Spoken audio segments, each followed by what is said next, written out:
Have you thought about what I said? Nathan asked, his voice carefully measured as he swirled the amber liquid in his crystal tumbler.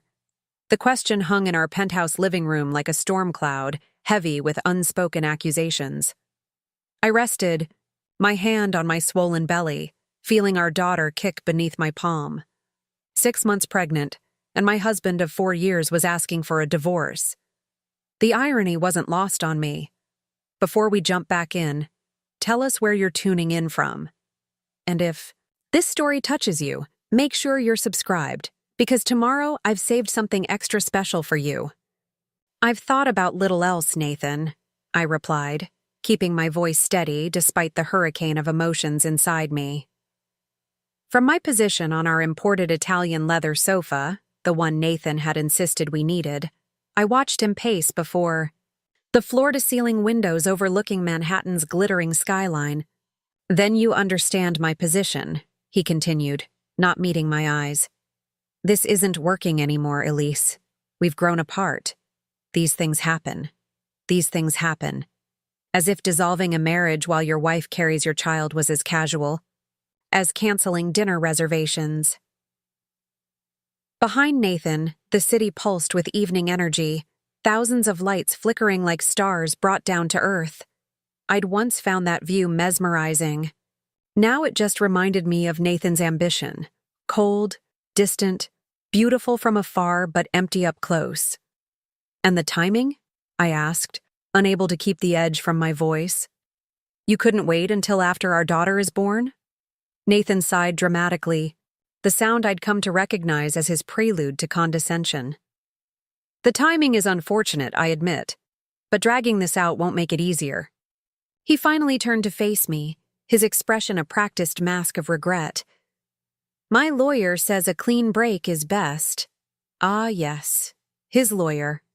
Miranda Chen, the sleek, sharply dressed divorce attorney who'd been calling our home for weeks. The same Miranda who'd been texting Nathan at all hours. The same Miranda whose perfume I'd detected on his suit jacket last month. I took a slow, centering breath. And what does Miranda suggest about custody arrangements? The subtle flinch confirmed my suspicions before he could compose himself. I don't know what you're implying, but Miranda is merely providing professional services. Professional services. Is that what they called it now? Of course, I replied, the picture of calm acceptance.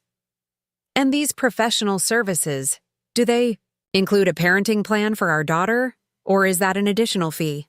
Nathan's jaw tightened. Don't be difficult, Elise. I've already been more than generous in my initial offer.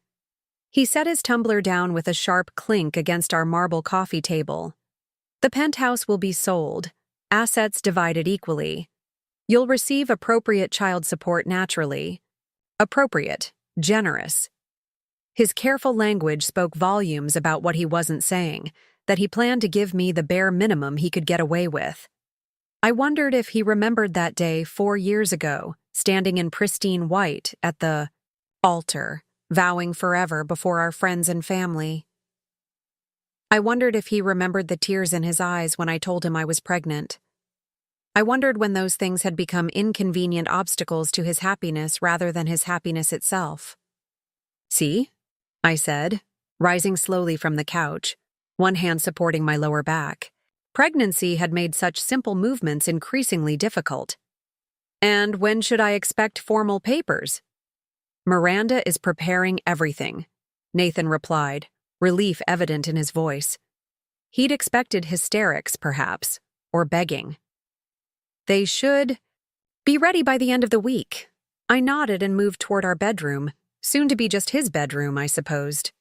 Elise? He called after me, an unusual hesitation in his voice. I hope we can keep this civil, for everyone's sake. I paused in the doorway, not turning around.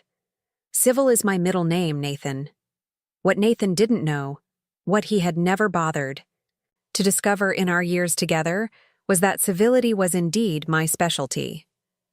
As the overlooked middle daughter of Richard Harrington, I'd learned early that quiet observation revealed more than brash confrontation. While my sisters fought for our father's attention, I'd watched and learned how he built his real estate empire from nothing. Inside our bedroom, I closed the door softly behind me. No dramatics, no slamming. Nathan would interpret my calm as defeat, as acceptance. Men like him always mistook composure for weakness. My phone buzzed with a text from my father. "Everything okay, Lise? Annual review meeting tomorrow at 10. Are you still coming?" I smiled faintly at the screen. At 72, Dad still ran the tightest ship in New York real estate. Even with his semi-retirement, he kept tabs on every aspect of Harrington Holdings. "I'll be there," I texted back. "And Dad, I'll need some time with you afterward. Private matter." His response came immediately. "My door's always open for you, kiddo." Setting my phone aside, I moved to the walk-in closet and slid aside the false panel in the back wall, a security feature Nathan had never questioned when we renovated last year. Inside the small safe was a slim leather portfolio. I extracted it and returned to sit on the edge of our king-sized bed. The portfolio contained a single document, bound with a simple black clip. I ran my fingers over the embossed logo in the I corner, Pearson Mahoney, Attorneys at Law. 4 years ago, 2 weeks before our wedding, I'd sat in Thomas Pierce's office on my father's recommendation. "A prenuptial agreement is simply prudent business, Ms. Harrington," the elder lawyer had explained, "especially given your family's holdings." "Nathan would see it as a sign of distrust," I'd replied. "He's made it clear he finds prenups insulting." Thomas had leaned forward, his eyes kind but serious behind wire-rimmed glasses. "Then perhaps we should discuss an alternative arrangement, something that provides protection without the confrontation." That alternative lay in my hands now, a post-nuptial agreement, prepared but never presented to Nathan, with a unique provision that would activate automatically under specific circumstances. Nathan's signature was already on it, hidden within the stack of annual investment documents I had him sign each year for our joint portfolio management. The provision was simple. In the event that Nathan initiated divorce proceedings while I was pregnant or within 1 year of childbirth, a significant restructuring of our financial arrangements would trigger. Instead of the standard equal division he expected under New York law, he would retain only what he had brought into the marriage, a considerably smaller amount than what we now controlled together. My father had called it an integrity clause. Thomas Pierce had called it innovative but entirely enforceable. I had called it insurance I never expected to need. Yet here I was, 6 months pregnant, with divorce papers imminent. I returned the document to its hiding place and changed into my nightgown. Tomorrow would require careful timing and perfect composure. Fortunately, those were qualities I'd cultivated my entire life. As I settled into bed, I heard Nathan's phone ring in the living room, followed by his hushed voice. Miranda, no doubt, finalizing details of what he thought would be a straightforward dissolution of our marriage. I closed my eyes, feeling my daughter shift inside me. "Don't worry, little one," I whispered, stroking my belly. "Mommy has a plan." The Harrington Holdings headquarters occupied the top 10 floors of a sleek skyscraper in Midtown. I'd worked here every summer during college and for 2 years after graduation, before meeting Nathan at a charity gala and redirecting my attention to supporting his career at Reynolds Financial. As I stepped off the elevator onto the executive floor, familiar faces greeted me with warm smiles tinged with concern. My pregnancy was visible to everyone now, and news traveled fast in these circles. "Elise, you're positively glowing," said Janet, my father's executive assistant of 20 years. Her eyes, sharp with intelligence, assessed me quickly. "But you look tired. Is everything all right?" "Just pregnancy insomnia," I replied with a reassuring smile. "Is he ready for me?" "Go right in. The quarterly review team just wrapped up." Janet's gaze lingered on me, and I knew she suspected there was more to my visit than routine business. My father stood as I entered his corner office, coming around his massive desk to embrace me.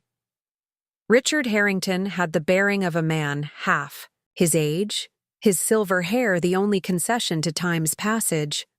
"There's my girl," he said warmly, helping me to one of the plush chairs positioned before his desk.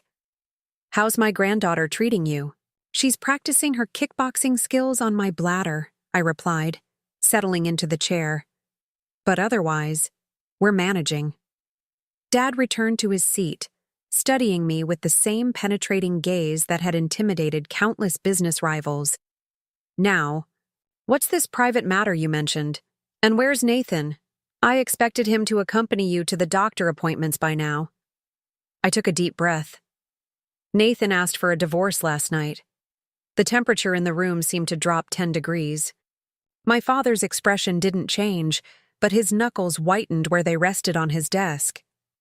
"I see," he said finally, his voice deceptively soft. "And his reasoning for this impeccably timed decision?" "The usual clichés. Growing apart. Wanting. Different things." I kept my tone neutral, factual. "His lawyer is preparing papers as we speak." "Miranda Chen," Dad stated rather than asked. At my surprised look, he shrugged. "I make it my business to know who represents potential adversaries. She has a reputation for being ruthless, especially with prenuptial challenges." "That won't be an issue," I replied, allowing myself a small smile. "Since we don't have a prenup." My father's eyebrow arched. "I distinctly recall suggesting otherwise before your wedding." "You suggested I protect myself," I corrected him. And I did. Just not in the way Nathan would have expected. Understanding dawned on his face, followed by something that looked almost like pride. "The document Thomas Pierce prepared." I nodded. "Nathan signed it 3 years ago without realizing what it was. The pregnancy contingency will activate the moment he files." Dad leaned back in his chair, a hint of a smile playing around his mouth. "And he has no idea." "None," I confirmed. "He expects a standard divorce, equal division of assets, minimal child support, and a clean break with his reputation intact. But instead, he'll learn that while he was climbing the corporate ladder at Reynolds Financial, I was quietly investing my trust fund through Harrington subsidiaries. The penthouse he thinks we own jointly, purchased through my holding company. The vacation property in the Hamptons, same arrangement." My father nodded slowly. "And you need what from me exactly?" "2 things," I said, straightening in my chair. "First, I need access to the private investigator you used during the Westridge acquisition. Nathan believes his affair with Miranda is well hidden, but I need documentation. Not for the divorce.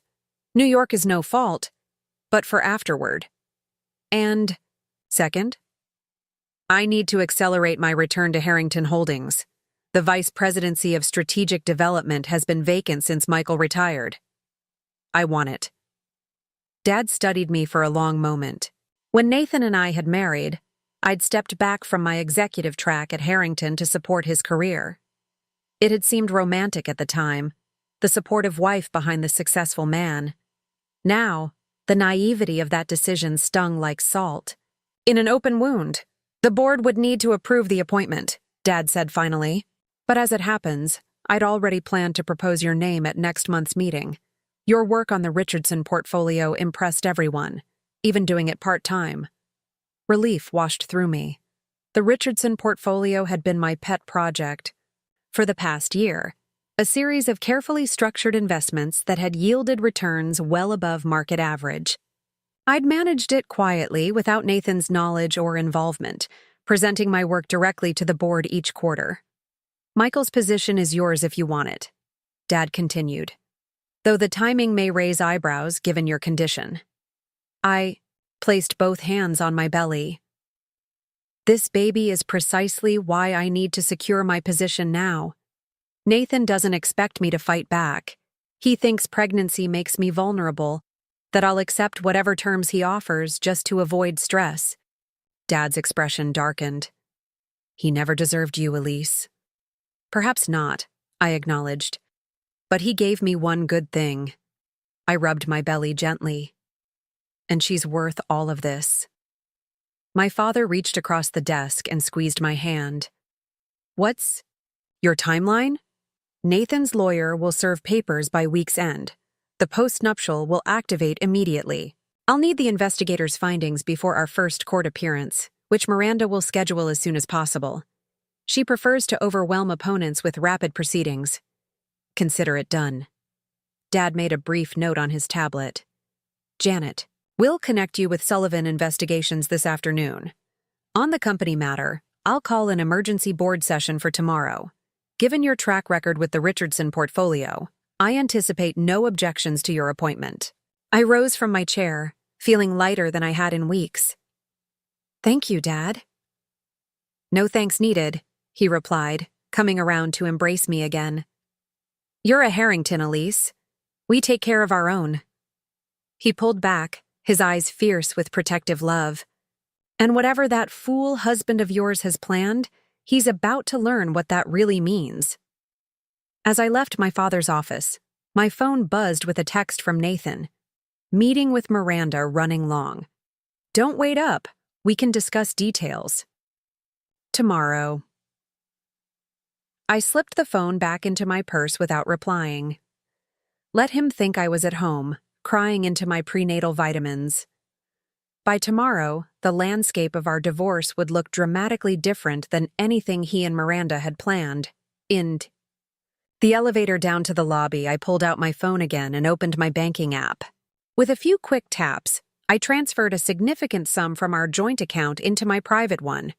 Nothing that could be construed as hiding assets, just enough to ensure comfort while the legal process unfolded. As I stepped out into the bright, spring sunshine, I felt my daughter kick decisively, as if offering her own vote of confidence. That's right, little one, I murmured, hailing a taxi. We're done being underestimated. The following day passed in a blur of activity. While Nathan remained conspicuously absent, staying at Miranda's apartment, though he didn't know I was aware of that detail, I met with Sullivan Investigations, finalized my appointment to Harrington, Holdings' executive team, and prepared for the inevitable confrontation. By evening, I had settled comfortably in the penthouse living room with a cup of herbal tea when I heard Nathan's key in the door. Game time. He entered looking rumpled and tired, his designer suit slightly creased. The sight of me calmly reading on the sofa seemed to throw him momentarily. "Elise," he said, quickly recovering his composure. "I didn't expect you to be up." "Waiting for my husband to come home seems reasonable," I replied mildly, setting my book aside. "Especially when we have important matters to discuss."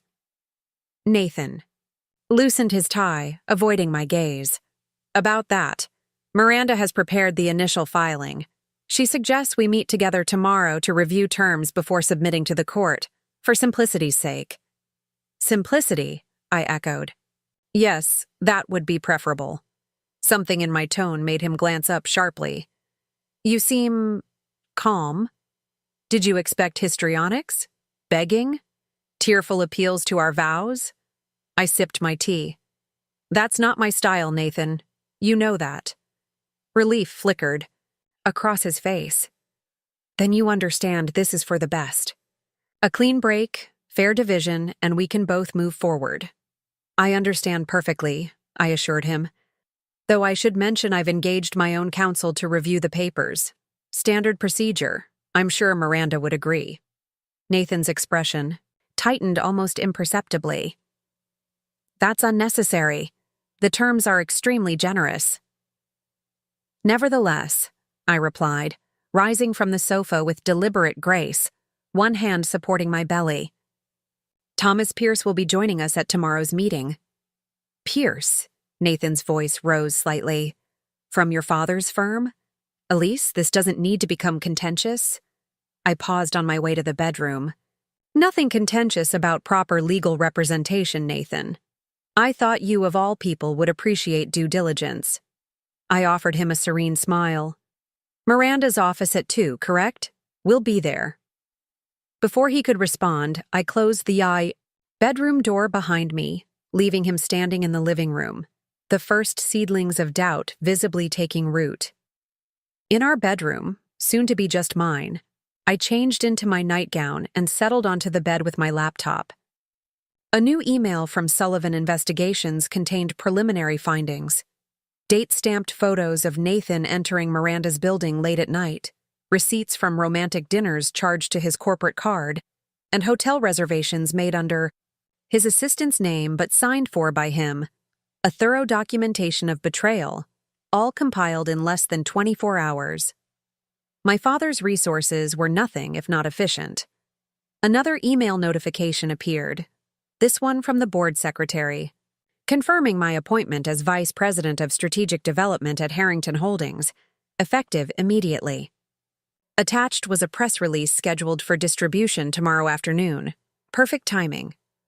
I closed my laptop and turned off the light, listening to Nathan moving around in the guest bedroom down the hall. Tomorrow, Miranda Chen would expect to face a distraught pregnant woman desperate to preserve her marriage. Instead, she would meet the newly appointed VP of one of New York's most powerful real estate conglomerates, backed by Thomas Pierce, whose reputation for ruthless efficiency rivaled Miranda's own. And Nathan would discover that underestimating Elise Harrington had been the most expensive mistake of his life. As I drifted toward sleep, my daughter kicked energetically, as if sensing the coming storm. "That's right," I whispered into the darkness. "Tomorrow, we show them what we're made of." Miranda Chen's law office occupied the 42nd floor of a gleaming tower in the financial district, its reception area decorated in shades of steel, gray and Arctic white. Intentionally intimidating, I thought, as the receptionist led me past glass-walled conference rooms toward the corner office. I'd arrived precisely 15 minutes early. Not enough to seem anxious, but sufficient to settle. Myself before Nathan and Miranda began their performance. Thomas Pierce walked beside me, his silver hair and impeccable charcoal suit projecting exactly the gravitas I needed. "Remember," Thomas murmured as we approached Miranda's office, "let them present their terms completely before we introduce the post-nuptial. Maximum effect." I nodded, adjusting the tailored maternity blazer I'd selected for today. Harrington navy blue, structured shoulders, subtle gold buttons bearing my family's crest. Battle armor in its way. Miranda's assistant opened the door with a practiced smile. "Ms. Chen is ready for you. Mr. Morrison hasn't arrived yet." Of course not. Nathan's preferred power move, letting others wait. Miranda rose from behind her glass desk as we entered, her crimson sheath dress a stark contrast to the monochromatic office. Her smile remained fixed as she registered Thomas's presence. "Miss Harrington," she greeted me, extending her hand. "And Mr. Pierce. I wasn't aware you'd be joining us." "Last-minute addition," Thomas replied smoothly, his handshake firm. Ms. Harrington felt proper representation was prudent. Miranda's smile tightened almost imperceptibly. "Of course, though this is really just a preliminary discussion of terms. Nothing formal yet." "Even preliminary terms benefit from professional review," I said, lowering myself carefully into one of the sleek chairs before her desk. At 6 months pregnant, such simple movements required increasing concentration. Miranda resumed her seat, dark eyes assessing me with newfound caution. Nathan had undoubtedly described me as compliant, perhaps even naive. Thomas Pierce's presence had already disrupted that narrative. "Nathan mentioned you're expecting a girl," Miranda said, her tone softening into practiced sympathy. "Congratulations. These circumstances must be especially difficult." "Thank you for your concern," I replied, matching her professional courtesy. "Though I've found that difficulty often reveals opportunity." Before she could respond, the door opened again, and Nathan strode in. He faltered slightly upon seeing me already seated with Thomas, then quickly recovered, straightening his tie. "Sorry. I'm late. Board meeting ran long." His standard excuse, delivered with practiced casualness. "Thomas, good to see you." Thomas nodded without rising. "Nathan." Miranda gestured Nathan to the seat beside her, creating a visual alignment I was certain was intentional. Us versus them. The battle lines drawn. Shall we begin? Miranda opened a sleek leather portfolio. I've prepared a standard dissolution agreement based on Nathan's instructions. Equal division of marital assets, joint custody with primary physical, custody to Elise until the child is 3, at which point we'd revisit the arrangement. Child support calculated per state guidelines. She slid a document across to me. The financial disclosure lists all known assets. Nathan has been very forthcoming. I accepted the paperwork without looking at it, passing it directly to Thomas. His eyes flickered over the first page, then the second. A slight twitch in his jaw the only indication of his reaction. And the penthouse? Thomas asked, his tone deceptively mild. To be sold, Miranda replied immediately. Proceeds divided equally, of course. Nathan understands Elise will need to secure appropriate housing for herself and the baby. Generous, Thomas murmured, continuing to scan the document. Nathan shifted in his seat, clearly uncomfortable with Thomas's presence. Good. Discomfort led to mistakes. As you can see, Miranda continued, we're proposing a very fair settlement. Nathan values an amicable resolution. I smiled politely. Amicable is certainly preferable.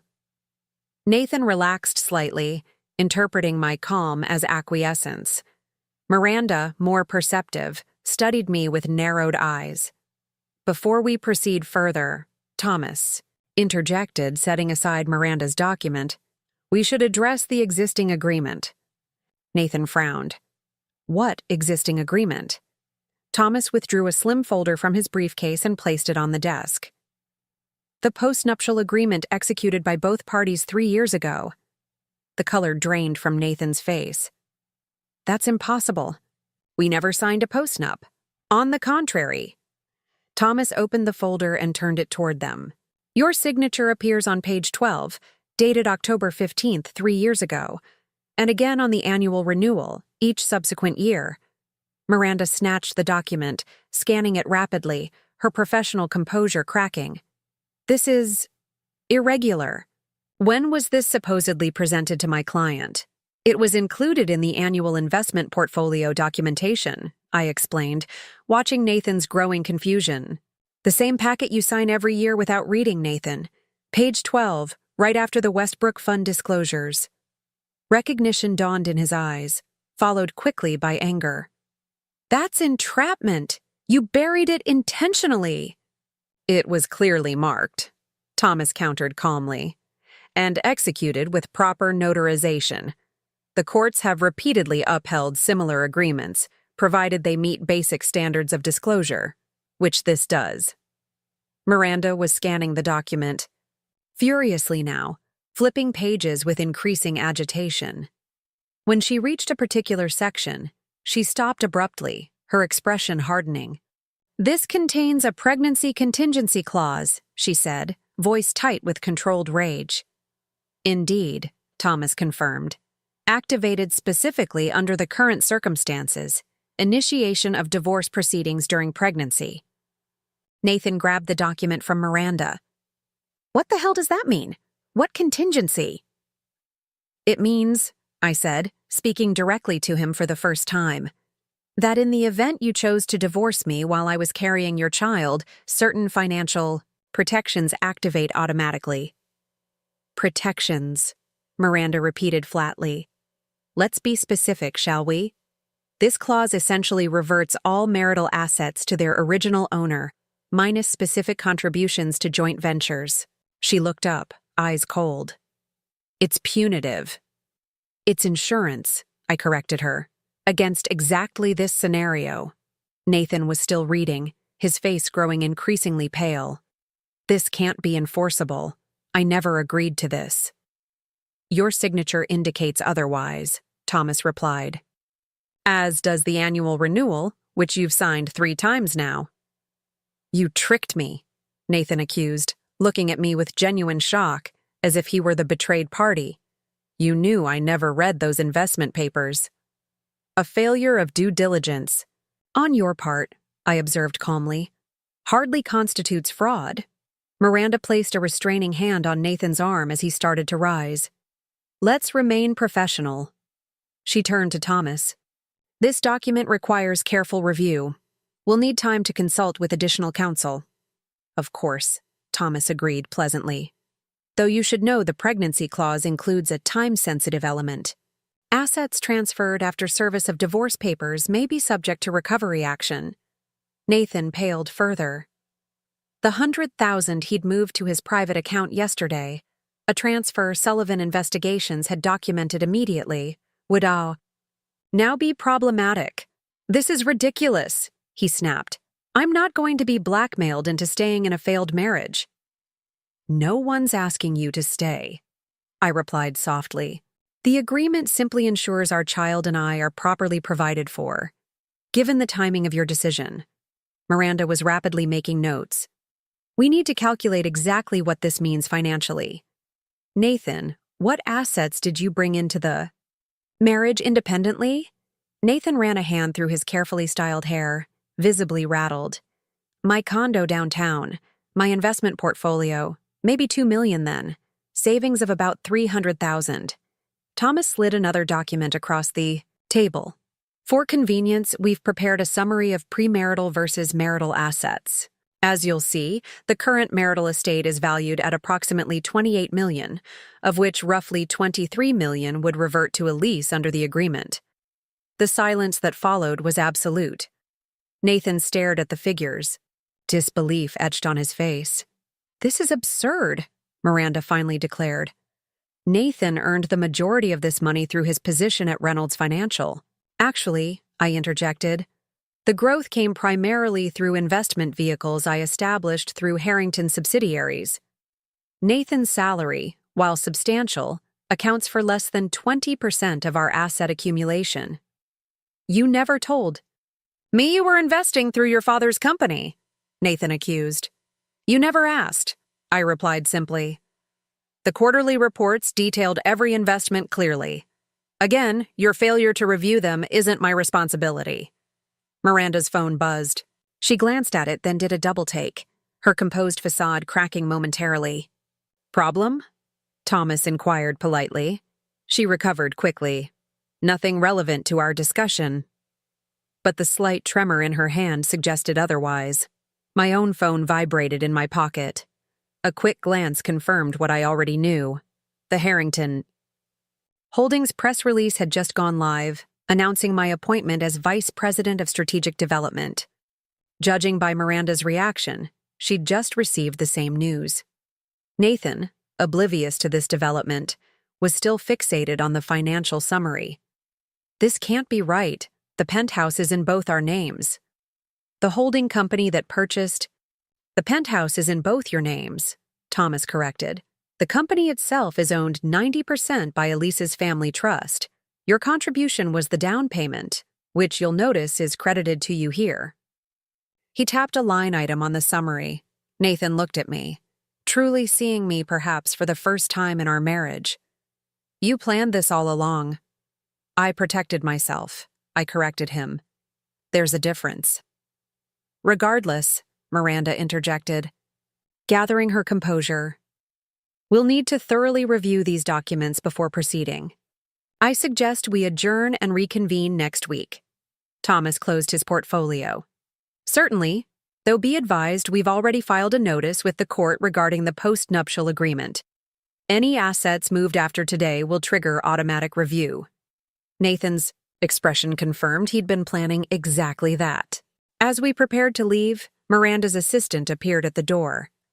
Ms. Chen, I have Mr. Wallace from the Chronicle on line 2.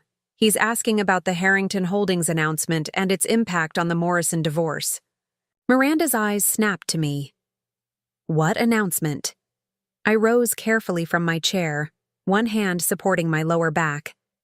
My appointment as Vice President of Strategic Development at Harrington Holdings, effective immediately. You're returning to work? Now? Nathan's disbelief was almost comical. You're 6 months pregnant. Pregnancy doesn't diminish my professional capabilities, I replied calmly. Though I appreciate your sudden concern for my condition. Miranda's expression had turned calculating. The timing is interesting. Merely coincidental, Thomas interjected smoothly. The board vote was scheduled weeks ago. A patent lie, but impossible to disprove. If there's nothing else? I asked, gathering my purse. Nathan stood abruptly. This isn't over, Elise. On the contrary, I replied, meeting his gaze steadily. It's proceeding exactly as outlined in the agreement you signed. Thomas will coordinate with Miranda on next steps. As Thomas and I walked toward the elevator, I felt Nathan's stare burning into my back. The first round had gone decisively in my favor, but I harbored no illusions that he would concede easily. Men like Nathan, accustomed to controlling the narrative, rarely surrendered without a fight. Once in the privacy of the elevator, Thomas allowed himself a small smile. That went rather well, he observed. Though Miranda Chen is formidable, she'll seek every possible angle to challenge the agreement. Let her, I replied, feeling my daughter shift restlessly inside me. We anticipated every argument when we drafted it. Nevertheless, prepare for aggressive tactics. They'll likely request an emergency hearing to freeze assets pending review of the postnup. I nodded, already anticipating our counter-moves. Dad's publicity team is standing by if they attempt character assassination, and Sullivan's report on Nathan's extracurricular activities with Miranda should provide useful leverage. The elevator reached the lobby, its doors opening to reveal a small cluster of reporters already gathered near the entrance. News traveled, fast in financial circles. Ms. Harrington, called one, surging forward. Can you comment on your appointment at Harrington Holdings during your divorce proceedings? Is it true your husband's affair with his divorce attorney began before your pregnancy? Thomas stepped slightly in front of me, his expression stern. Ms. Harrington has no comment at this time. Any questions should be directed to Harrington Holdings Media Relations Office. He guided me efficiently through the crowd to the waiting car, where Martin, my father's longtime driver, held the door open. Your father sends his congratulations, Martin said as he closed the door behind us. Both on the appointment and, quote, showing that weasel what a Harrington is made of. I smiled despite myself. Thank you, Martin. Home, please. As the car pulled away from the curb, I watched the reporters turn their attention to the building entrance, where Nathan and Miranda had just emerged. Their expressions, Nathan's thunderous, Miranda's carefully blank, told me everything I needed to know about their post-meeting discussion. Round 2 begins tomorrow, Thomas observed, following my gaze. They'll file for an emergency review first thing in the morning. And we'll be ready, I assured him, turning away from the window. Has Sarah prepared the forensic accounting report? Delivered this morning. Nathan's financial maneuvers over the past month are extensively documented. The transfers to his private account, the liquidated stock options, even the safety deposit box he opened last week. The safety deposit box was new information. Contents?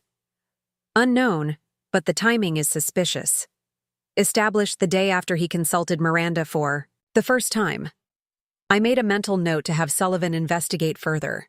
Nathan wasn't particularly creative, but desperation might make him unpredictable. What's our next vulnerability? I asked, mentally reviewing our strategy. Thomas considered for a moment. Your pregnancy itself. They may suggest the stress of litigation poses a risk to your health. Attempt to delay proceedings until after delivery when the special provisions would no longer apply. Dr. Winters has already confirmed my excellent health, I replied. And I've been documenting my vital signs and stress levels daily since Nathan first mentioned divorce. If necessary, we can demonstrate that uncertainty would cause more stress than resolution. Thomas nodded approvingly. You've thought of everything. Not everything, I reflected silently. I hadn't anticipated how it would feel to watch the man I had loved, the father of my child, look at me with such naked calculation. Despite everything, some foolish part of me had hoped Nathan might show a flicker of regret, perhaps even guilt. Instead, I'd seen only thwarted entitlement and anger. "The penthouse will need additional security tonight," Thomas said, interrupting my thoughts. "Nathan may attempt to remove items of value." "Already arranged," I assured him. "The building management has been instructed not to allow removal of art or antiques without dual authorization." As we approached the penthouse, I saw a familiar figure pacing outside, my younger sister Caroline, clutching 2 takeout bags from my favorite Italian restaurant. "Reinforcements," I murmured, as Martin pulled to the curb. Caroline rushed forward as I emerged from the car. At 32, 2 years my junior, she had inherited our mother's dramatic flair along with her auburn hair. "Tell me everything," she demanded, linking her arm through mine as we entered the building. Dad's being maddeningly vague, just saying, "You handled it beautifully." What happened? Did he cry? Did that shark lawyer turn green when Thomas showed up? "Let's get inside first," I suggested, nodding to Thomas as he departed with promises to call with any developments. I need to change out of these heels before my ankles stage a complete rebellion. Upstairs, I quickly changed into loose loungewear while Caroline arranged our dinner on the living room coffee table, contraband carbonara for her, grilled chicken and vegetables for me. "Now," she said, settling cross-legged on the floor across. "From me? Spill every detail." I recounted the meeting as we ate, describing Miranda's composure, Nathan's shock, and the precise moment the balance of power had shifted. "God, what I wouldn't give to have seen his face," Caroline said, twirling pasta on her fork. The great Nathan Morrison, master of the universe, realizing his pregnant wife outmaneuvered him. "It's not a victory yet," I cautioned her. "Just the opening move." Caroline snorted inelegantly. "Please, Nathan never stood a chance against you, even before you went full Harrington on him." Her expression softened. "But are you okay? Really?" The simple question nearly undid me. Since Nathan's announcement, I'd operated in strategic mode, planning, executing, advancing. I hadn't allowed myself to fully process the emotional reality of my marriage's collapse. "I'm angry," I admitted quietly. Not just about the affair or the divorce, but that he thought so little of me. 4 years together, and he never bothered to really see me. Just the convenient version he constructed in his mind. Caroline reached across to squeeze my hand. His loss. Monumentally, catastrophically his loss. "I know," I agreed, feeling my daughter shift inside me. "And honestly, I'm relieved in a way. Better to raise her without the pretense of a partnership that never really existed." My phone buzzed with an incoming email. Caroline peered over my shoulder as I opened it. "Holy shit," she breathed. "Is that Nathan's girlfriend list?" I confirmed, scanning Sullivan's latest report. "Dating back 18 months. Miranda's. Just the most recent." Caroline let out a low whistle. "Multiple affairs, then. Does that change anything legally?" "No. New York is no fault, but it confirms what I suspected. His dissatisfaction wasn't sudden." The report contained meticulously documented evidence, hotel receipts, restaurant charges, photograph timestamps. Nathan had been unfaithful almost from the beginning, it seemed, his interest waning mere months after our wedding. A sudden wave of exhaustion washed over me. The day's victories, while satisfying, had extracted their toll. Caroline, ever perceptive, began gathering our dinner remnants. "You need rest. Big sister or not, you're growing an entire human in there." "Stay tonight?" I asked, surprising myself with the request. I'd prided myself on handling this situation independently, but suddenly the thought of being alone in the penthouse felt overwhelming. "Already planned on it," Caroline replied, holding up an overnight bag I hadn't noticed by the door. "Dad's orders, though I would have anyway." As she helped me up from the couch, my phone buzzed again, a text from Nathan. "We need to talk. Privately. No lawyers." Caroline read the message over my shoulder and scoffed. Translation: I need to try manipulating you without witnesses present. Exactly my thought, I agreed, setting the phone aside without replying. Whatever Nathan wanted to discuss could wait until morning. Tonight was for rest and regrouping. Tomorrow would bring the next phase of battle, and I needed all my strength for what lay ahead.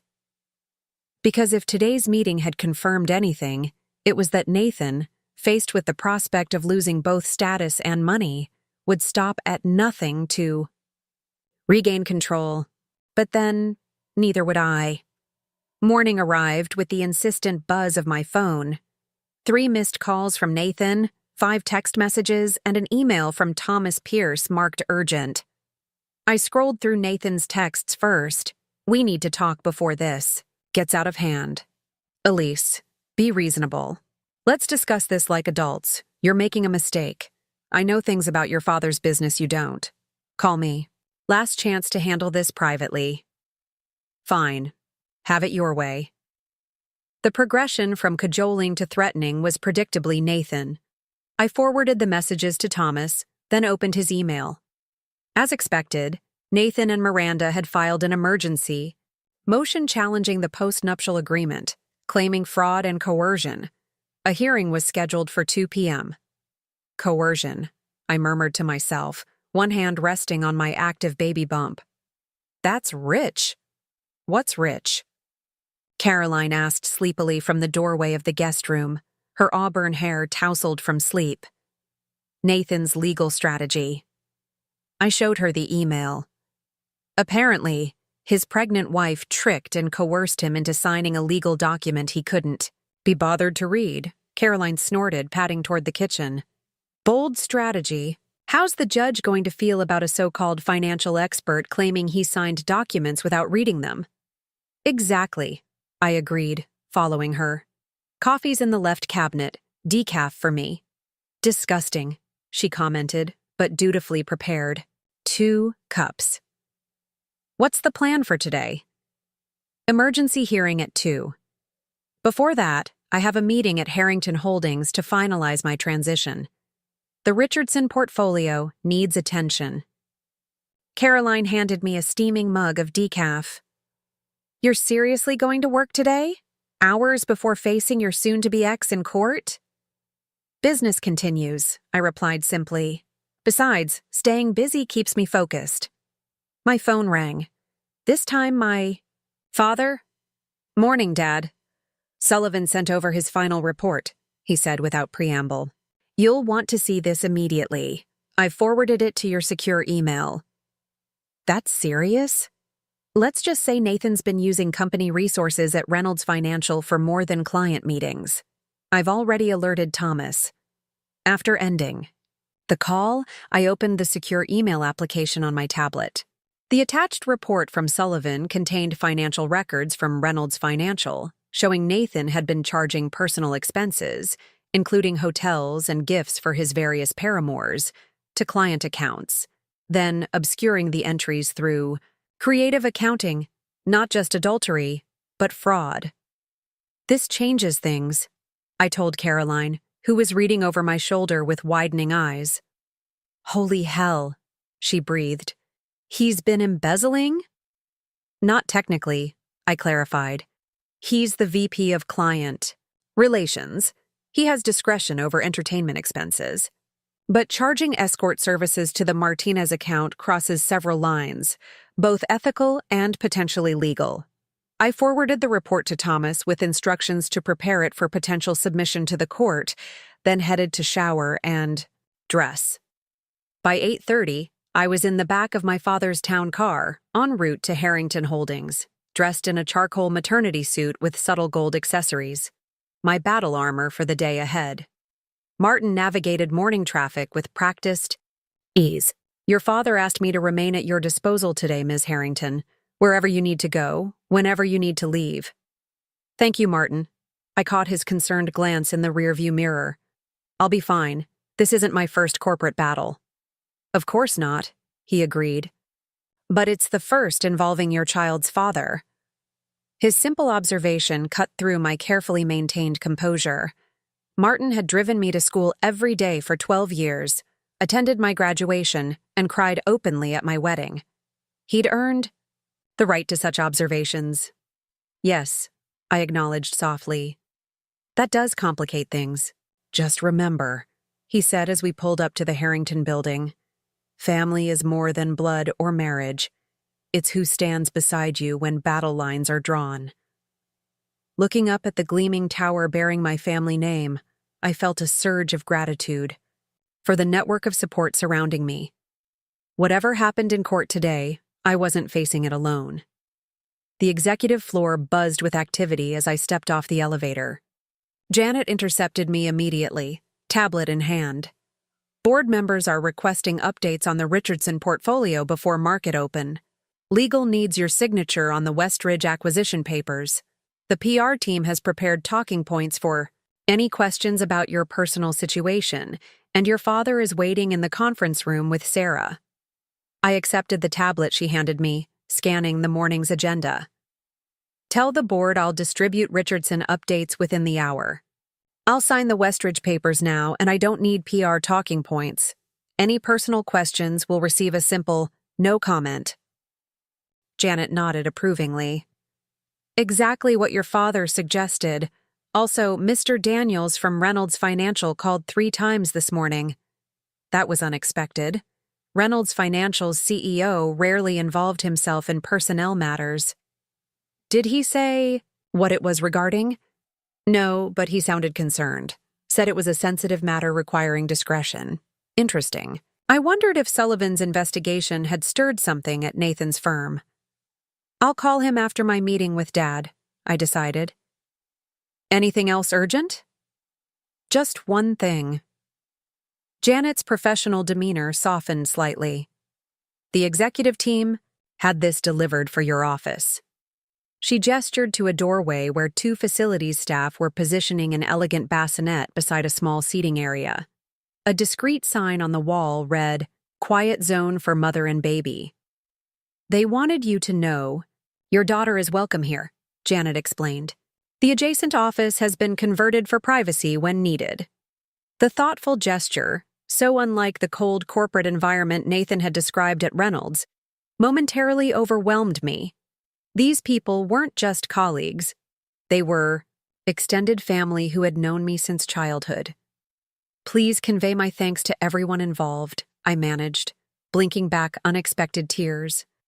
Pregnancy hormones, I told myself, though I knew it was more than that. Janet squeezed my arm gently. We're all very glad to have you back, Elise. In the conference room, I found my father reviewing documents with Sarah Matthews, Harrington Holdings' chief legal counsel. At 68, with salt and pepper hair and razor-sharp intellect, Sarah had broken countless glass ceilings in corporate law before joining our family company. Perfect timing, Dad said, rising to kiss my cheek. Sarah's been analyzing Sullivan's findings. Morning, Elise, Sarah greeted me. How are you feeling? Ready, I replied, settling into a chair. What's our exposure if Nathan retaliates by revealing proprietary information about Harrington Investments? Sarah smiled thinly. Minimal. The confidentiality clauses in your post-nuptial are ironclad, with liquidated damages provisions. If Nathan discloses anything, he'll trigger automatic penalties that would essentially wipe out whatever remains of his financial position. And Reynolds Financial? I asked. Nathan implied he has damaging information. A bluff, my father interjected, confidently. We maintain ethical firewalls between Harrington and any institution where family members work. Nathan never had access to anything substantive. Sarah nodded agreement. His threats are empty. More concerning is what Sullivan discovered about his activities at Reynolds. If that information becomes public, Reynolds could face regulatory scrutiny, which explains why Daniels has been calling, I mused. Someone at Reynolds must have gotten wind of the investigation. Tread carefully there, Sarah advised. Nathan is still technically employed by Reynolds. Anything you discuss with Daniels could complicate matters. Understood. I checked my watch. I should call him before the court hearing. Is there anything else I need to know? Sarah slid a folder across the table. Thomas filed our response to their emergency motion. Judge Watkins is presiding. She's fair but unsympathetic to claims of financial carelessness from sophisticated parties. Perfect, I said, scanning the response brief. Thomas had systematically dismantled each of Nathan's claims, emphasizing his professional background in finance and the multiple times he'd signed the renewal agreement. One more thing, my father added, his expression grave. Sullivan noted unusual activity on Nathan's computer last night. He accessed sensitive client files at Reynolds, downloaded multiple documents, then deleted the access logs. That was concerning. You think he's planning to use client information as leverage? Or simply securing his future employment options, Sarah suggested. Either way, it's problematic for him professionally. I made a note to alert Thomas. What about the Richardson portfolio presentation for the board? Already prepared, Dad said, pushing another folder toward me. Just needs your final review before distribution. For the next hour, we worked through the Richardson materials, finalizing performance metrics and growth projections. The portfolio, my pet project for the past year, had consistently outperformed market expectations, providing tangible proof of my financial acumen, independent of Nathan or my family name. At 11, I excused myself to call Reynolds Financial's CEO from the privacy of my office. Edward Daniels, answered a clipped voice after the first ring. Mr. Daniels, Elise Harrington returning your call. Elise. His tone softened. Thank you for getting back to me. I understand this is a difficult time. What can I do for you, Mr. Daniels? He cleared his throat uncomfortably. This is a delicate matter. We've become aware of some irregularities in Nathan's client accounting. Given your situation, I wanted to speak with you directly before our audit committee proceeds. So they had discovered Nathan's creative bookkeeping independently of Sullivan's investigation. Interesting. I appreciate your courtesy, I said carefully. But I'm not involved in Reynolds Financial's operations, nor am I privy to Nathan's professional activities. Of course, Daniels agreed quickly. I only called because, well, to be frank, Nathan has implied that any issues with his accounts were at your direction. Something about joint management of client relationships. Anger flared hot and immediate. Of course, Nathan would try to implicate me in his misdeeds. Mr. Daniels, I said, keeping my voice level, I have never had any involvement with Reynolds. Financial's client accounts. I have never directed Nathan or anyone else regarding client expenses or accounting. Any suggestion otherwise is categorically false. I suspected as much, he sighed. Nathan's been making increasingly concerning claims this morning. He seems unstable. Is he at the office now? No. He called in from home. Your home, I suppose. He's been placed on administrative leave pending our investigation. Administrative leave. Nathan's career at Reynolds was effectively over, whether he realized it yet or not. I'm sorry to hear that, I said, meaning it despite everything. Nathan's identity was inexorably tied to his professional status. Losing it would devastate him. There's one more thing, Daniels added hesitantly. Nathan mentioned he has evidence of improper coordination between Reynolds and Harrington Holdings, some kind of insider trading allegation. So that was his angle, desperate and predictable. There is no such evidence because no such coordination exists, I stated firmly. Harrington Holdings maintains strict ethical firewalls regarding family members employed at financial institutions. All of our transactions are transparent and fully documented. I believe that was the case, Daniels said, sounding relieved. Nevertheless, I felt obligated to inform you of his claims. After ending the call, I immediately phoned Thomas to update him on this new development. He agreed to prepare for potential allegations during the hearing. This smacks of desperation, Thomas observed. He's searching for leverage, any leverage. Agreed. Have you been in contact with Miranda today? Briefly. She's exploring settlement options, which suggests their confidence is waning. I think they recognize the postnuptial will likely be upheld. No settlement, I said firmly. The agreement stands as written. By 1 o'clock, I had finalized the Richardson presentation, briefed the board, and was en route to the courthouse with Thomas. Martin navigated through midday traffic while I reviewed our legal strategy one final time. Remember, Thomas advised as we approached the imposing courthouse steps, Judge Watkins appreciates calm, factual responses. No matter what, Nathan or Miranda allege, maintain your composure. Understood. I smoothed my blazer over my rounded belly, drawing strength from my daughter's reassuring movements within. The courtroom was mercifully private. Family court proceedings typically excluded spectators, but I still felt a wave of vulnerability as we entered. Nathan and Miranda were already seated at the respondents' table, heads bent together in urgent conversation. Nathan looked uncharacteristically disheveled, his usually immaculate appearance showing signs of strain. Thomas guided me to our table, arranging our materials with meticulous precision. I focused on my breathing, conscious of maintaining optimal blood pressure for my baby's sake.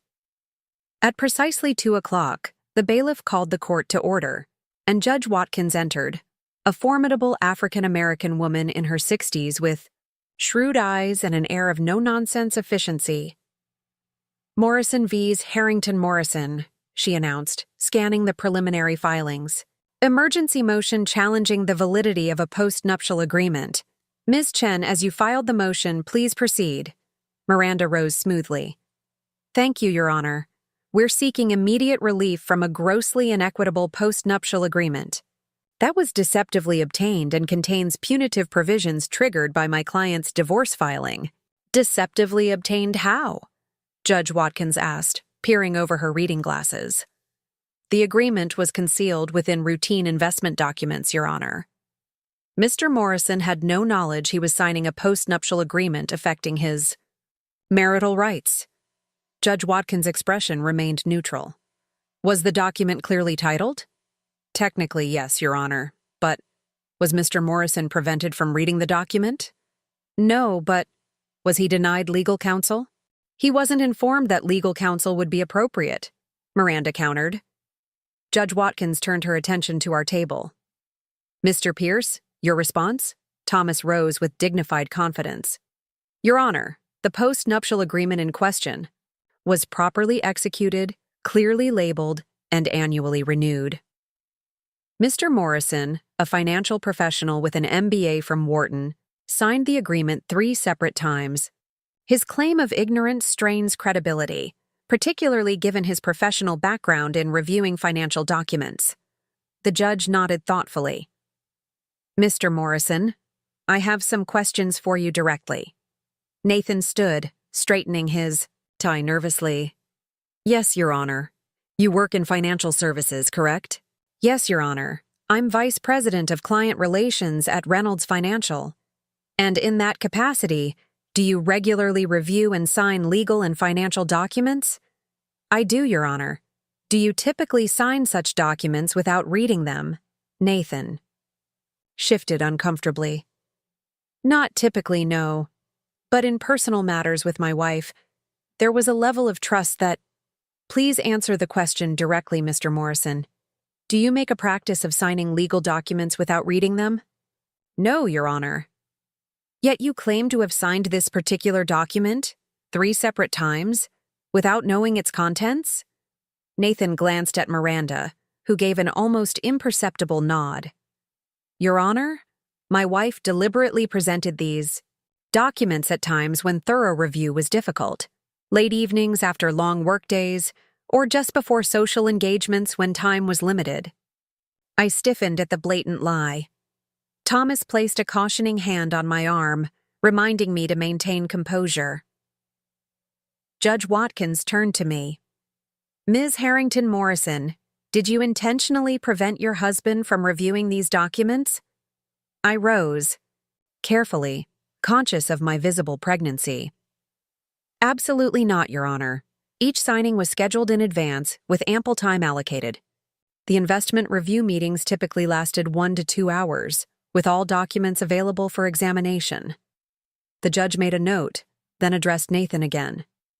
Mr. Morrison, your motion also claims coercion. Please elaborate. Nathan straightened, seemingly gaining confidence. Your Honor, my wife comes from a powerful family with significant influence in financial circles.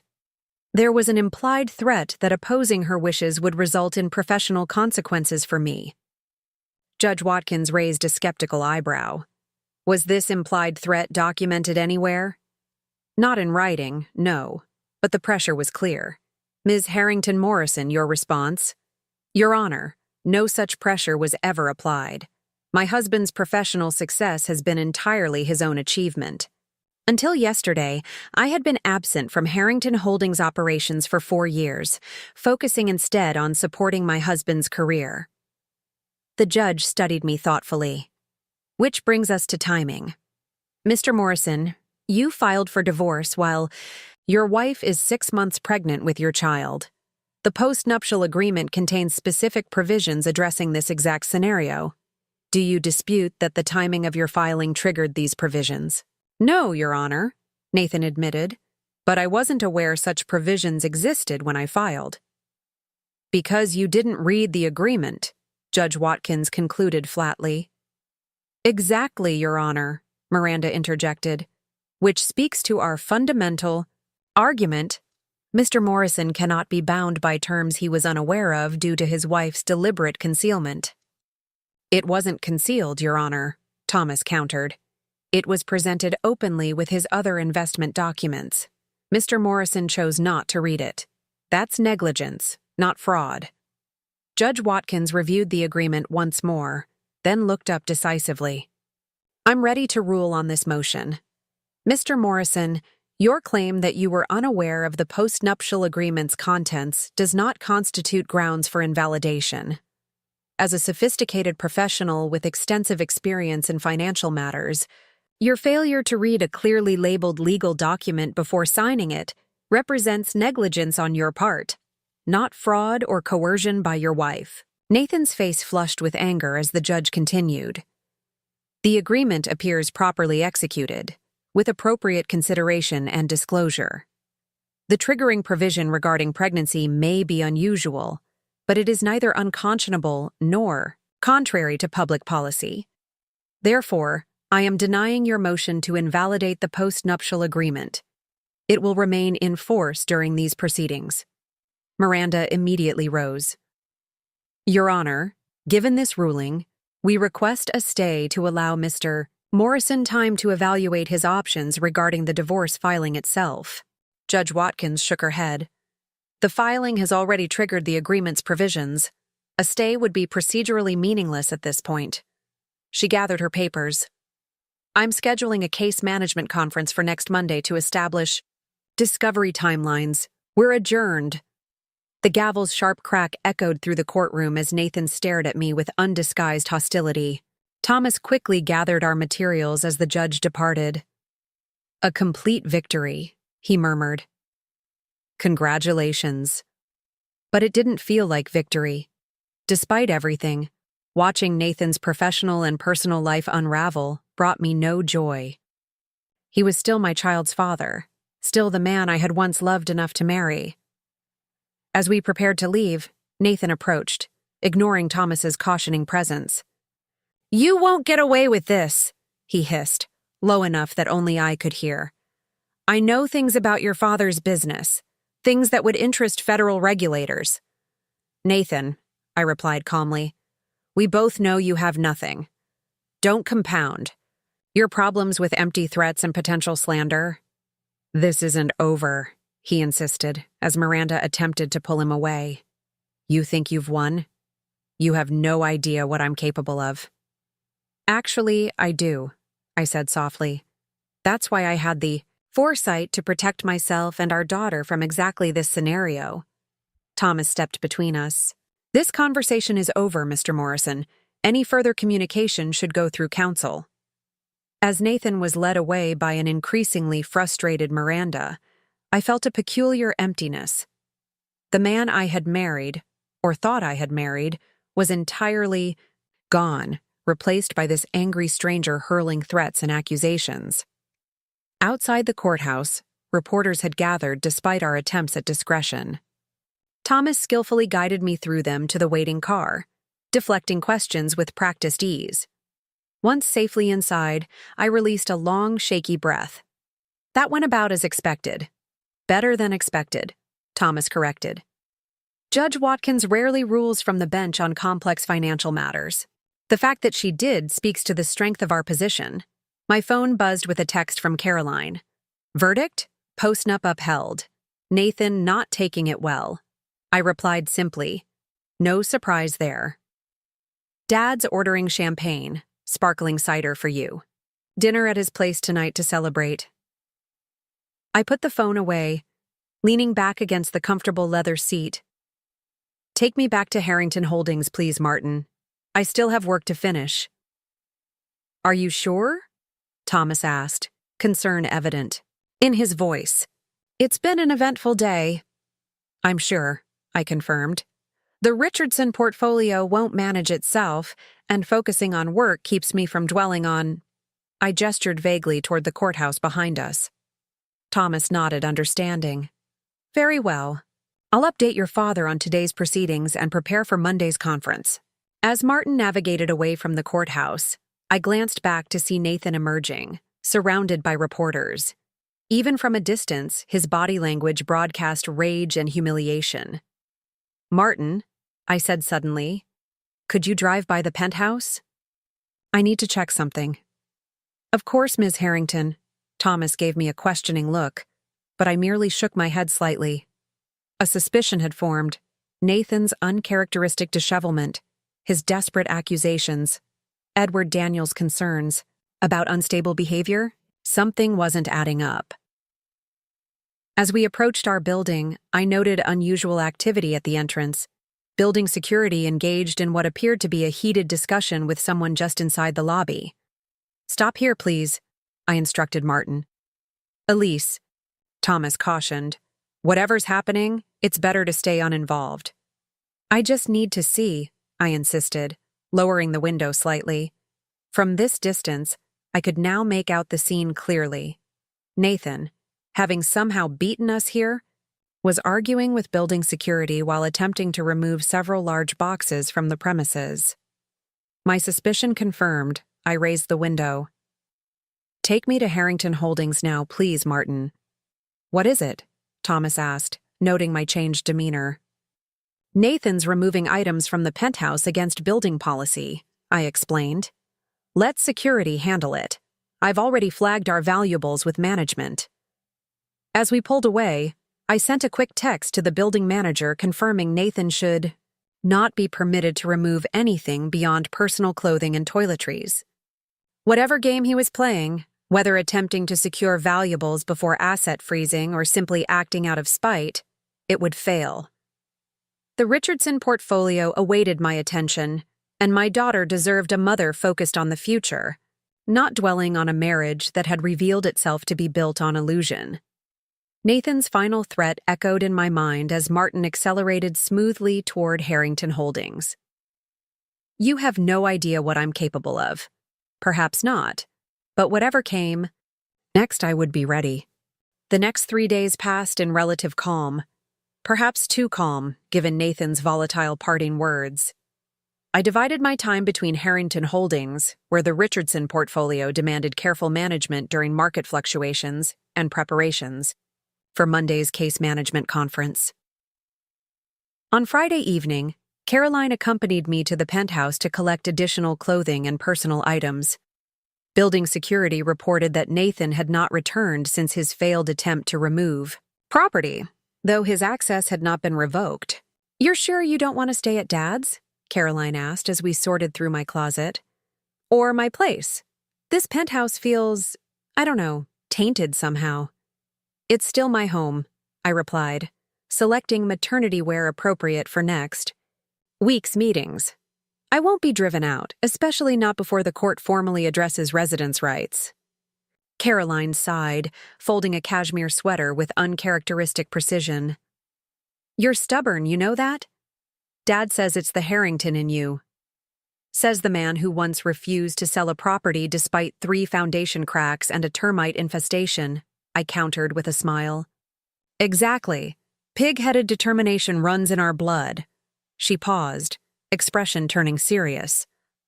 But seriously, Elise, Nathan's behaving erratically. Edward Daniels called Dad again today. Apparently, Nathan tried to access Reynolds's secure servers remotely after his credentials were suspended. That was concerning.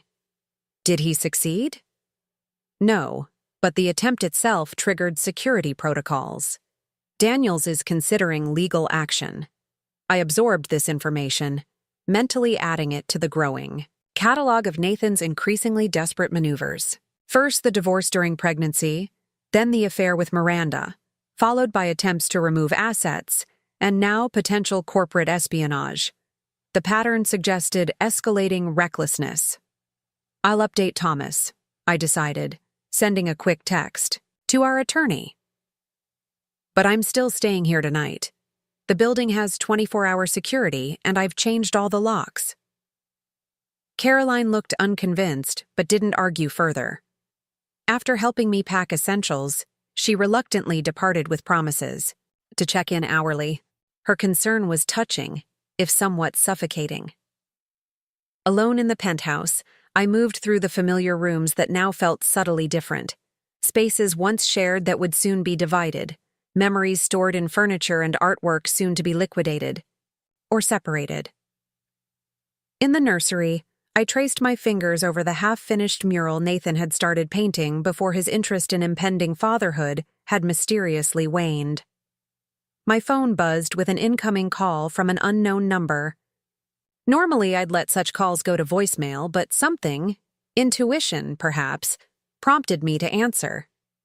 Elise Harrington, I said cautiously. Ms. Harrington, this is Detective Ramirez, NYPD Financial Crimes. The woman's voice was professional, direct. Do you have a moment to answer some questions about your husband, Nathan Morrison? My pulse quickened. May I ask what this is regarding? We're investigating potentially unauthorized access to secure financial systems at Reynolds Financial.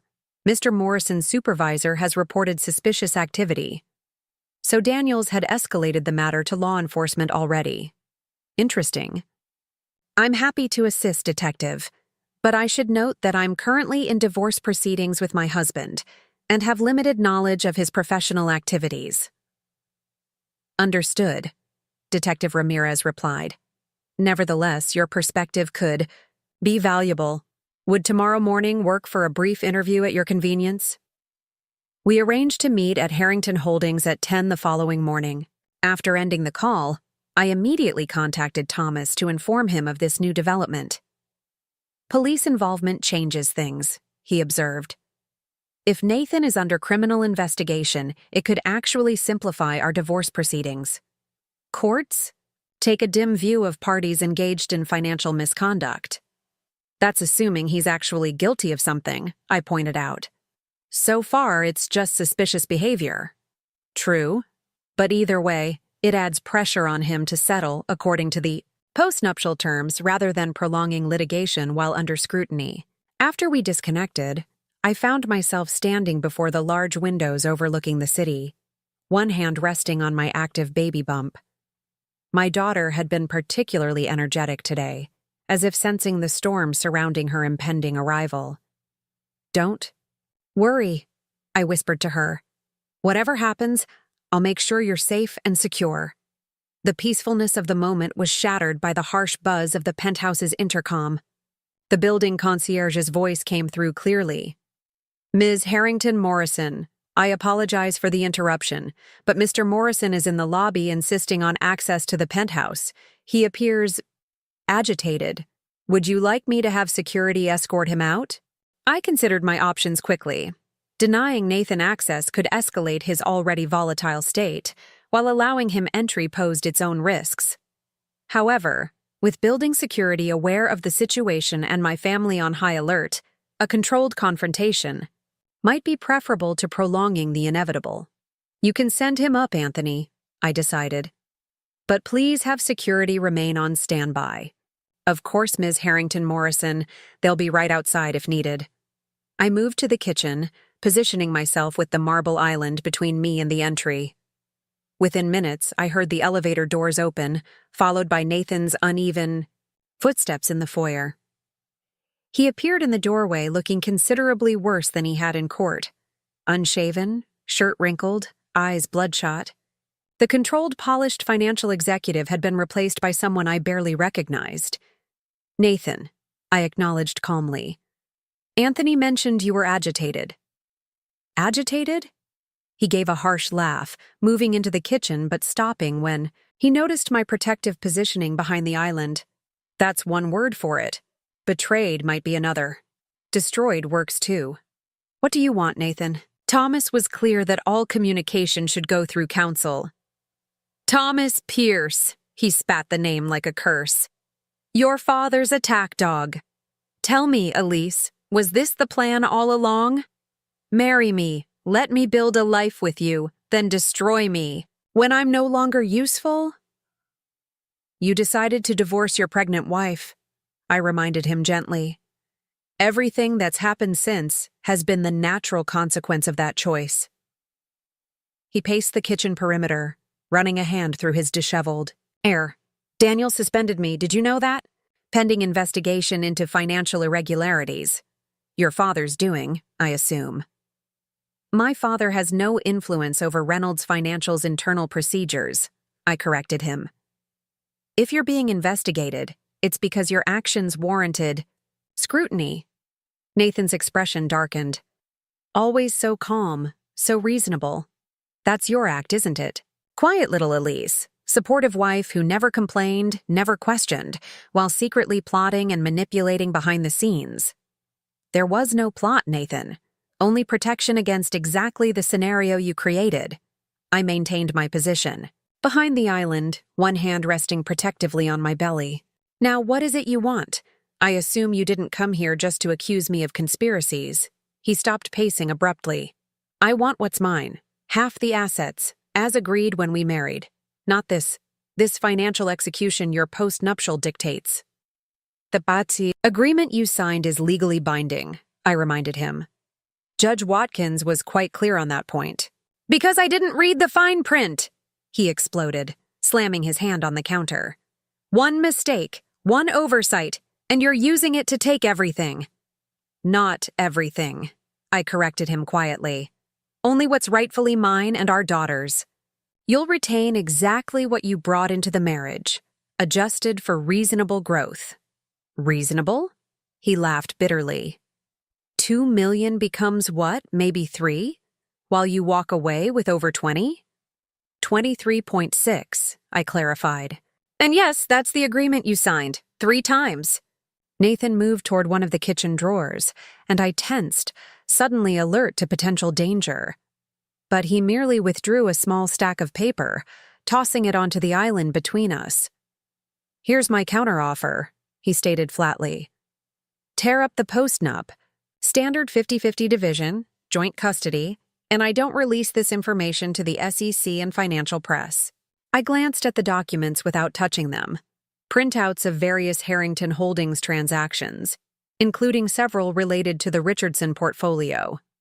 "These are confidential corporate documents," I observed, my voice hardening. "Removing them from Reynolds Financial constitutes corporate espionage at minimum, possibly theft of trade secrets. Call it what you want." He shrugged with false nonchalance. "But these show clear patterns of insider trading between Harrington's subsidiaries and Reynolds' clients. Coincidental investment timing too precise to be accidental." I studied the papers more carefully now, immediately recognizing what he was attempting to present as evidence. "These are standard market transactions, Nathan. Nothing illegal or improper about them. A good prosecutor could make them look suspicious," he countered. "Enough to trigger an investigation, tank Harrington stock, and create very public problems for your father's company. Your company now too, I suppose." So this was his play. Desperate blackmail backed by manufactured evidence. I considered my options, knowing that engaging with his threat legitimized it, while dismissing it outright might provoke him further. "You should know," I said carefully, "that Detective Ramirez from NYPD Financial Crimes called me earlier. They're investigating unauthorized access to Reynolds' systems. Given the timing and those documents in front of you, I imagine you'll be hearing from her soon as well." The blood drained from Nathan's face. "You're bluffing." "We're meeting tomorrow morning at 10, I replied calmly. "Feel free to verify with the department." Nathan's confident demeanor crumbled visibly. "Elise, listen to me. I'm not the villain here. I made mistakes, yes, but this divorce, it wasn't about hurting you. It was about being honest before our daughter arrives. Wouldn't you rather she grow up with separated parents who respect each other than together in a loveless marriage?" The sudden pivot to reasonable concern might have been convincing had I not witnessed his escalating desperation over the past week.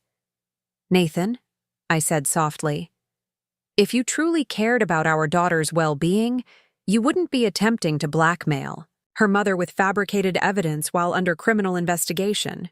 You'd be focused on building a stable co-parenting relationship and securing your own future." His expression hardened again. "So that's it?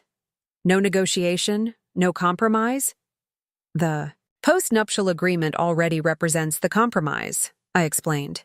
"You retain your premarital assets plus reasonable growth, child support will be fair, and custody arrangements will prioritize our daughter's needs. That's the best outcome available now." Nathan stared at me for a long moment, something unreadable shifting in his eyes. Then, without warning, he swept the documents off the counter in a sudden burst of rage. "This isn't over," he hissed, the same threat he'd made outside the courtroom. "You think you've won, but I'll find a way. There's always a way." "Nathan," I said firmly, "threats won't change the legal reality. They'll only make things worse for you." He moved toward me suddenly, and I instinctively backed away, one hand protective over my belly. Seeing my reaction, he stopped, a flash of shame crossing his features. "I wouldn't," he began, then stopped. "I'm not that person, Elise. Whatever you think of me now."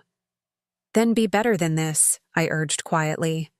"Accept the agreement, focus on building your future, and be the father our daughter deserves." For a moment, just a moment, I glimpsed the man I'd thought I'd married. Vulnerable, uncertain, capable of growth. Then his expression hardened once more. "I'll see myself out," he said stiffly, gathering the scattered documents.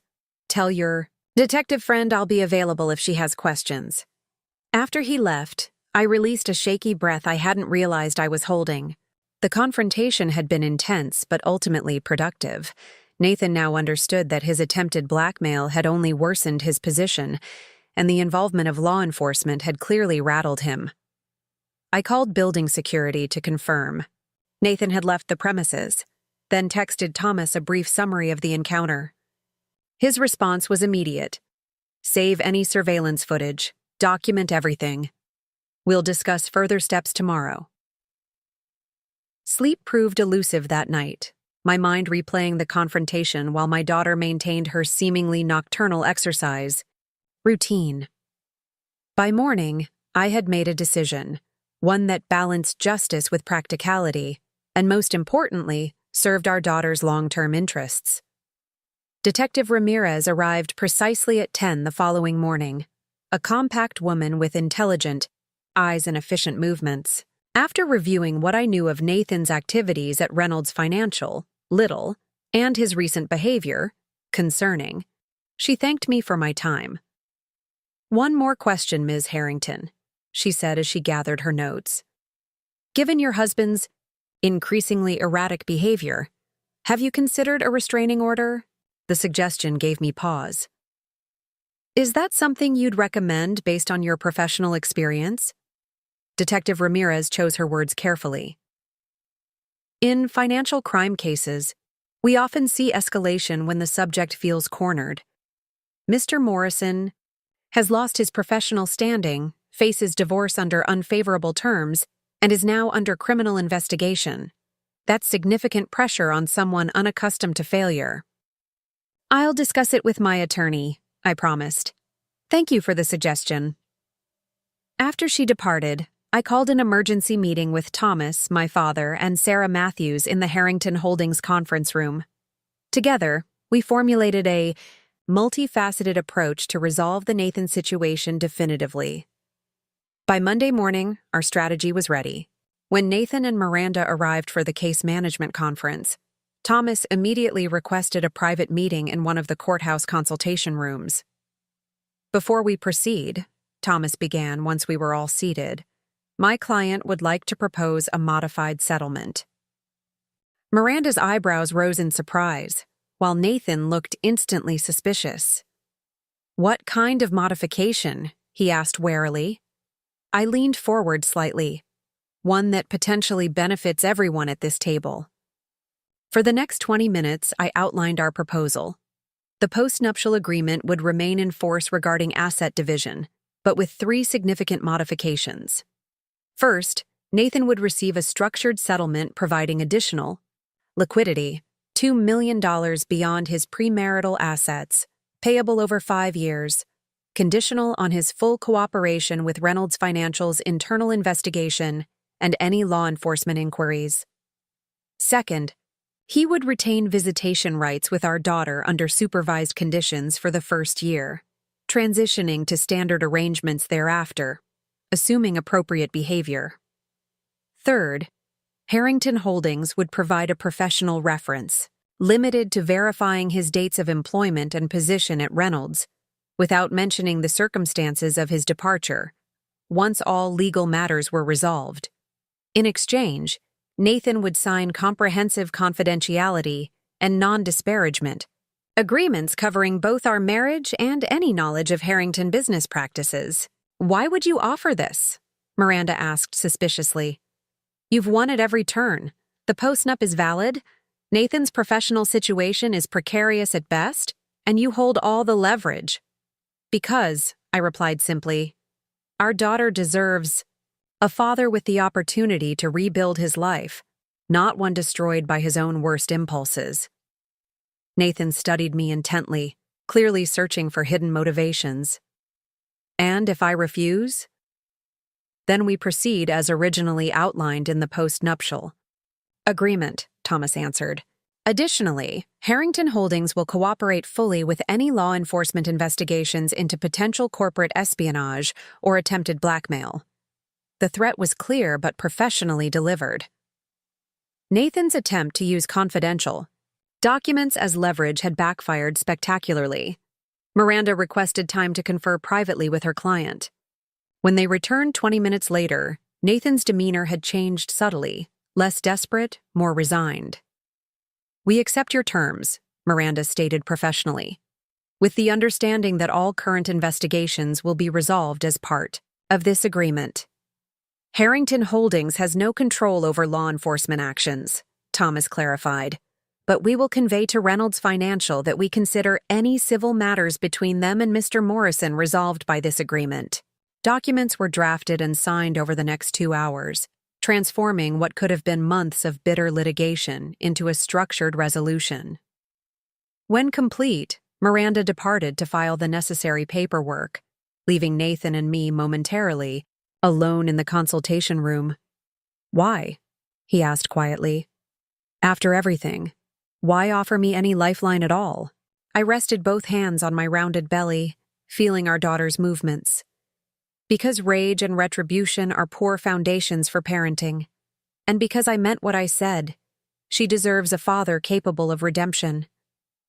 I didn't deserve you, he said after a moment, a rare glimpse of genuine self-awareness. I never did. Perhaps not, I acknowledged, but that's irrelevant now. What matters is what you do next, whether you become someone our daughter can respect. He nodded slowly. I'll try. That's all I can promise right now. It's enough to start with, I replied, gathering my belongings. As I moved toward the door, I paused. The nursery mural, the one you started painting before, everything. It was beautiful. She would have loved it. Something like grief flickered across his face. Maybe someday I can finish one for her, in whatever place becomes my home. Maybe, I agreed softly. Goodbye, Nathan. 3 months later, on a bright spring morning, Alexandra Caroline Harrington made her entrance into the world. 7 pounds, 9 ounces of determined personality with her mother's eyes and her father's stubborn chin. My father, Caroline, and Sarah Matthews crowded my hospital room with flowers, balloons, and appropriately tiny Harrington Holdings merchandise. She's perfect, Caroline declared, cradling her niece with unexpected expertise. A true Harrington. Woman already. With the Morrison determination, I added quietly, watching my daughter's tiny fist grasp Caroline's finger with surprising strength. Nathan had sent flowers and a small silver rattle, but respected the boundaries we'd established during those final negotiations. According to Miranda's monthly updates, he had relocated to Chicago, accepted a position with a smaller financial firm, and was attending therapy regularly. Small steps toward becoming the father Alexandra might someday know more fully. For now, our daughter would grow surrounded by the strength of her maternal family, while I continued building the Harrington legacy she would eventually inherit. The Richardson portfolio had already expanded under my direction, and the board had recently approved my proposal for a new division focused on sustainable development. As I watched my family dote on Alexandra, I reflected on the unexpected journey of the past 9 months. What had begun as betrayal had transformed into opportunity, revealing strengths I hadn't known I possessed, and clarifying priorities I might otherwise have neglected. "What are you thinking about?" my father asked, settling into the chair beside my hospital bed. "You've got that strategic look again." "The future," I replied, smiling as Caroline carefully returned Alexandra to my arms, "and all the possibilities it holds." Alexandra yawned widely, then settled against my chest with complete trust already secure in her place in the world. Whatever challenges awaited us, whatever complexities the future held regarding her father, I was certain of one thing. The protection I had put in place had secured not just our financial future, but the foundation for her to grow into her own strength. Some might view the postnuptial agreement as merely a legal maneuver, a strategic trap for an unsuspecting husband. But I knew better. It had been an act of love, not for Nathan, but for the child we would create together. Insurance against the storm that had eventually come, ensuring that when it passed, we would still be standing, faces turned toward the sun. Up next, you've got 2 more standout stories right on your screen. If this one hit the mark, you won't want to pass these up. Just click and check them out. And don't forget to like, subscribe, and turn on the notification bell so you don't miss any upload. From us!